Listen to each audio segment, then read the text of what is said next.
म्हणला ही बारा पटांगणात आलाय. अरे मी पटांगणात 2 वेळा येऊन गेलो, तुम्हाला आवडू नाही. आता तुम्हाला सगळ्याला एकाच कोंड्यात घेतलंय.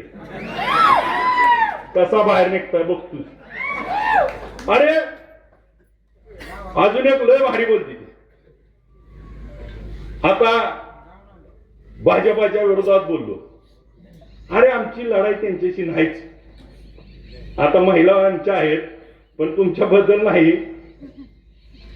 जी चाडगेपणा असतो का ती 2-4 नेता असं करतो आणि जणू काय पालकमंत्र्याला इतक्या चाड्या लावायला लागली ती. आम्ही काय म्हणलोच नाही. आम्ही काय म्हणतोय माहिती आहे का, हितली प्रस्थापित कोण आहे? तिथली प्रस्थापित हितली प्रस्थापित ज्यांनी अनेक वर्ष पंचायत समिती जिल्हा परिषद औदुंबरांच्या काळानंतर कधी आपल्या परिवाराला पंचायत समितीवर सत्ता स्थापन करता आली नाही. आणि मग ही योग्य वेळ होती. मग ज्यांनी त्या ठिकाणी वर्षाताई आत्ता बोलताना सांगितलं, वर्षाताईंनी गेले 1 वर्ष झालं जसं आरक्षण निघालं तसं ह्यांना घेऊन प्रचार केला. वाखरी गाणा गटात त्या ठिकाणी पिंजून काढला. आणि मग मला सांगा ही निवडणूक कोणाची होती हो? त्यांनी काय केलं? वर्षाताईंना तिकीट द्यायच्या ऐवजी स्वतःच्याच भावाच्या बायकोला द्यायला निघाली. आज त्यांचा वापर करून घेतला का नाही? प्रचार करून घेतला आणि पुन्हा घरचा उमेदवार आणला. मला सांगा घरचा उमेदवार आणत असताना त्यांनी जर वर्षाताईंना तिकीट दिलं नाही, राष्ट्रवादी 2-1 होऊन आणि म्हणून मी भाजपमध्ये जातो म्हणलं असतं तर थोडी लाज राहिली असती. आता कशासाठी गेली ती? ह्यांची एवढी राहिली नाही का दादांनी माझ्याकडे पाठवलं. पुन्हा ही एकच बसली असती. एक कारखाना ऐकलाय 40 वर्षांनी देऊन टाकलाय आणि ती गडी सांगतोय आम्हाला. आता साधं उभं आहे मैदानात आहे जवळ. कोण कुणाच्या किती दम आहे ही निघणारच आहे. 5 तारखेपासून 7 तारखेला निकाल लागणार आहे. माझं तुम्हाला या निमित्तानं म्हणणं आहे, काय जणू काय त्यांना इतका पुळका आलाय. भैयासाहेब तुम्हाला एक किस्सा म्हणून सांगतो. 2014ला ह्या कल्याणराव काळे साहेबाचा ह्या अभिजितनं पळून प्रचार केला.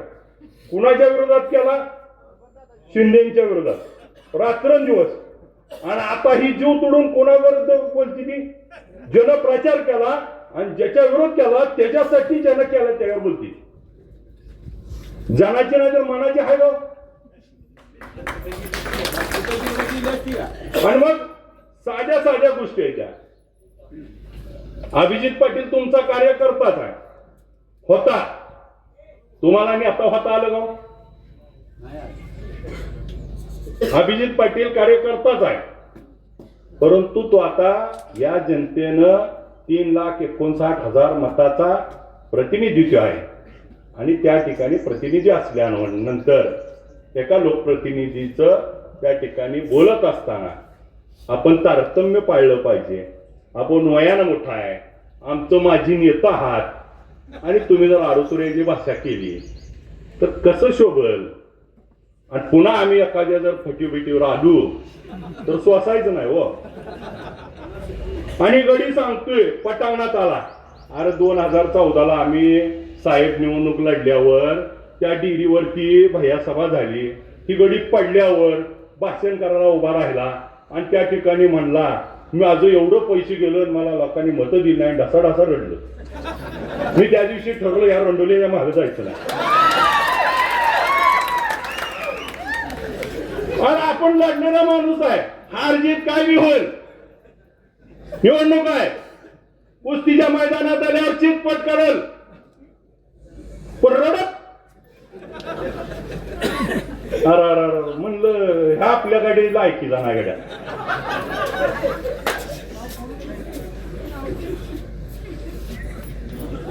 मला या निमित्तानं तुम्हाला एवढीच अपघातानं आमदार झालाय. लगा 30,700 चालू आहे. चुकून आमदार झालाय म्हणलं बाबा, चुकून आमदार झालाय. बरं आता डबल आमदार आहे. ही प्रेम आहे. आज बघा या जिथं आज भाई आपण शुभारंभ करतोय त्या गावात 1349 लीड आहे. आणि मग ही गावं ज्यावेळेस आपल्या पाठीशी उभा राहतात. निवडणूक लागली कशाची? जिल्हा परिषद पंचायत समितीची. बोलती ती कशावर? कारखान्यावर. माझी त्यांना नम्र विनंती आहे, कुठल्या बी गावात, कुठल्या बी चौकात, कुठं बी समोरासमोर बसू.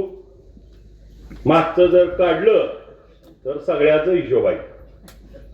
पण माझी विनंती आहे, ही आपल्या सहकार्यांची निवडणूक आहे.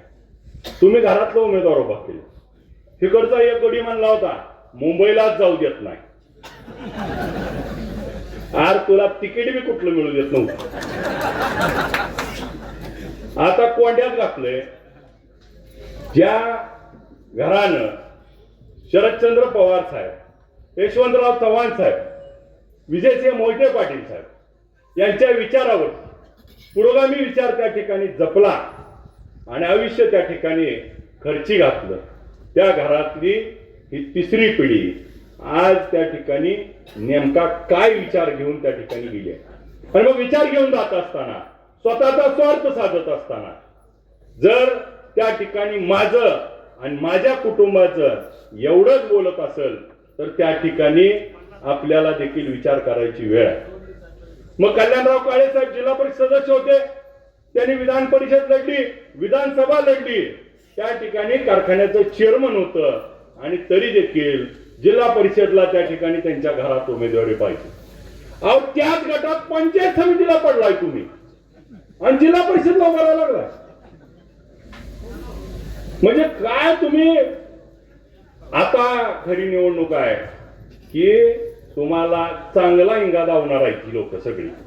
कारण जी जी भैयासाहेब विधानसभेला तर अशी बोलत होती, आम्हाला कधी कधी वाटायचं आज लय जोरात भाषण केलं. एक जण मला मागणं म्हणायचा 10 लाखाची सुपारी.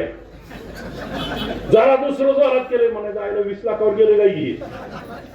पुन्हा जरा जोरात गेले कळायचं 50 लाखावर गेले काय घे. मला तर वाटायचं तिकडून शिंदे रोज ह्यांना काय तर पाकिट पाठवायचं, तसं कसा तोडायचं. जेवढा कसा तोडल तेवढं मत टाकायची मला लोक. आपण मुळात तुम्हाला सुपाऱ्या वाजवायशिवाय दुसरं काय येतंय. मग साधा विषय आहे, त्या ठिकाणी निवडणूक आहे, निवडणुकीप्रमाणे खेळू. अनेक विषय आता जसं मगाशी वसंतदानांनी सांगितलं, आज जर उमेदवार तपासलं तर इथं ज्यांची पार्टी होती ना त्या पार्टीत उमेदवार नाहीत. आणि अजून एक सांगितलं परवा, आता आमची ताकद वाढली. विधानसभेच्या निवडणुकीतला रणजित शिंदे तिकडच होते, परिचारक पार्टी तिकडच होती, समाधान काळे, कल्याण काळे तिकडच होते, गणेश पाटील तिकडच होते. नवीन कोण आहे तुमच्याकडे? तसं बाळासाहेब देशमुख आता आमच्याकडे आहेत. तुम्ही सांगा ना, पार्टी तुम्ही कुठं वाढवली? फक्त जुन्या भांड्याला कलई केली, तिकडून तिकडं तिकडून इकडं, काय दुसरं करत नाही.